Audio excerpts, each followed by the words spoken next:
నమస్తే రాబోకు. ఈటికేం తక్కువ లేదు. ఈడ నేను ఐపీఎల్ మిస్ అవుతుంటే నా బుర్రలో కూర్చుని ఓ కెరీర్ మీద ఫోకస్ చేస్తూ కూర్చున్నా. కెరీర్ గురించి ఆలోచించి చాలా రోజులు అయిపోయింది సార్.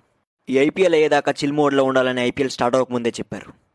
అందుకే కెరీర్ మీద థాట్స్ పక్కన పెట్టా. ఓవర్గా పనిచేయొద్దు. నా కెరీర్ వేరు, ఐపీఎల్ వేరు. ఐపీఎల్ అంటే ఇండియా కా జోహార్. ఆ టైంలో వర్క్ ఇవ్వడమైందయ్యా. ఏంటా వర్క్? ఎవడిచ్చాడా వర్క్? పని చేయవే. అది మీరు చేయకుండా వదిలేసిన పెండింగ్ వర్క్ సార్. 100 టికెట్స్. పని చేయొద్దు. అంత వర్క్ ఉంటే మధ్యాహ్నం ఎందుకు చెప్పలే? పని చేయవే.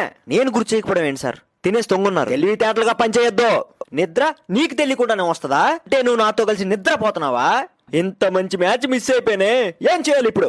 పని చేయవే. రేపటి నుంచి వర్క్ పోస్ట్ పోన్ చేస్తాను సార్. పని చేయొద్దు. లాస్ట్ ఓవర్ లో సెవెంట్లు పట్టేస్తున్నాయి. పనికి మాలిన పని అంతా ఆ టైంలోనే పెడతావు.